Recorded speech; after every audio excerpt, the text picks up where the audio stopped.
राजस्थान की सियासत में नया अध्याय लिखने के बाद, मूल पार्टी से पाला बदलने के बाद, कांग्रेस में जाने और विधायकी का चुनाव जीतने के बाद विकास चौधरी के लिए समाज का ये सबसे बड़ा कार्यक्रम था। विकास चौधरी जब बोलने शुरू हुए तो सुभाष मील के मजे लिए, तो रामेश्वर डूडी के संघर्ष को सलाम भी किया और जाट समाज के इतिहास को सामने रख बहादुरी से संघर्ष करने की बात भी कही। अजमेर यूनिवर्सिटी के संघर्ष के दिनों को याद भी किया और हाल ही में हुई बीजेपी से बगावत की पूरी कहानी भी बताई। सुनिए। है समय नदी की बाट पे अक्सर लोग बह जाया करते हैं, है समय बड़ा तूफान प्रबल पर्वत भी झुक जाया करते हैं। अक्सर दुनिया के लोग समय में चक्कर खाया करते हैं, पर कुछ वीर तेजाजी महाराज जैसे होते हैं जो इतिहास बनाया करते हैं, इतिहास बन जाया करते हैं। गरिमामयी कार्यक्रम में पधारे मंचस्थ अतिथिगण, दादू वाणी को जन जन तक पहुंचाने वाले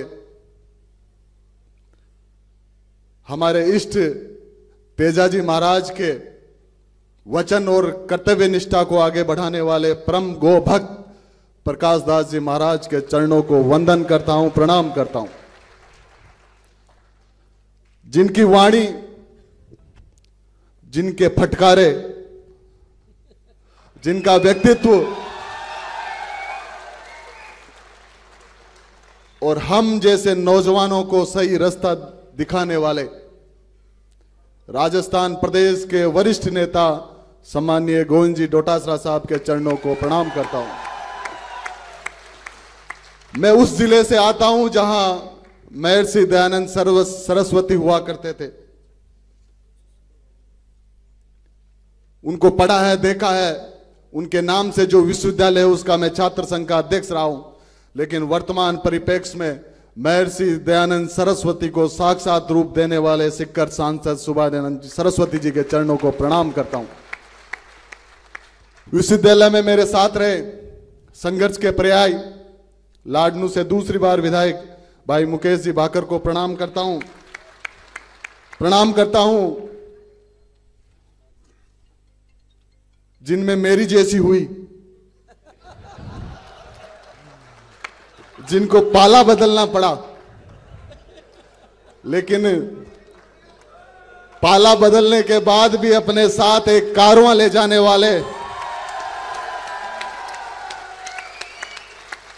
विधायक मेरे भाई सम्माननीय सुभाष जी मील साहब, जिनके व्यक्तित्व को देखते हुए लगता है कि ये वास्तव में जाट है। ऐसे रतनगढ़ से विधायक सम्माननीय पूसाराम जी, राजस्थान में लंबे समय तक राजनीतिक क्षेत्र में काम करने वाले, इस राजस्थान की विधानसभा में नेता प्रतिपक्ष रहे। उनके एक ऐसी समय परिस्थिति जीवन में आती है, वो हमारे बीच में नहीं है, लेकिन उनका प्रतिनिधित्व करते हुए उनके जो काम थे, उन काम की वजह से उनकी धर्मपत्नी यहां हमारे बीच में विधायक के रूप में है। मैं उनको प्रणाम करता हूं। तमाम मंचस्थ अतिथिगण, अपने अपने क्षेत्र के सारे वरिष्ठगण, इस जो राष्ट्रीय तेजा संवाद के जो सिपाही है, जिन सिपाहियों ने मुझे तेजा सेना के उन जांबाज सिपाहियों से मिलाने का काम किया है, मैं तमाम आयोजनकर्ताओं का आभार प्रकट करते हुए मैं आप सब लोगों से यही निवेदन करने आया हूं कि जीवन में सफलता और असफलता एक सिक्के के दो पहलू है। जीवन में हार जीत चलती रहती है। शिक्षा के क्षेत्र के कई लोग यहां बैठे हैं, लेकिन हम उस किसान परिवार से आते हैं जिस किसान परिवार ने देश की आजादी से लगाकर देश की सीमाओं को सुरक्षा देने के नाम पर, और आज व्यापार के क्षेत्र में यदि सबसे कोई आगे है तो ये हमारा किसान परिवार आगे। मैं अभी कुछ दिन पूर्व एक जोसेफ के कार्यक्रम में था, मैंने उस समय भी ये बात कही। मैं जब अजमेर विश्वविद्यालय का अध्यक्ष हुआ करता था तो मैं एक डिबेट कार्यक्रम में हैदराबाद के उस्मानिया यूनिवर्सिटी में गया हुआ था। तो उन्होंने मुझे देख के, एक प्रोफेसर ने कहा कि आप जाट हो। मैंने कहा जी दिखने में तो लग रहा हूंगा।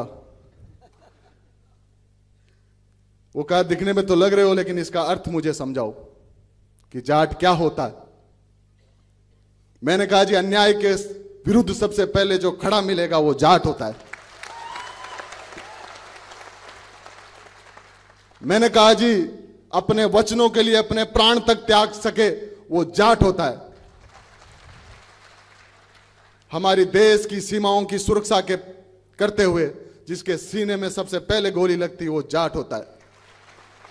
जिसमें परिश्रम की प्रकाष्ठा हो, जिसमें करुणा का भाव हो, जिसमें त्याग और समर्पण हो, वो सबसे पहले किसी में झलकता हो तो वो जाट होता है।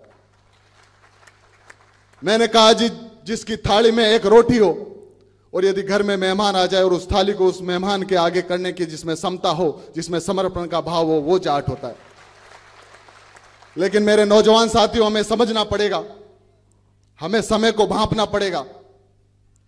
आपकी ऊर्जा, आपके जोश की हम कद्र करते हैं, लेकिन ये ऊर्जा और ये जोश सही दिशा में जाए, इसके लिए हम मंच पे बैठे तमाम लोगों को ये प्रयास करना चाहिए।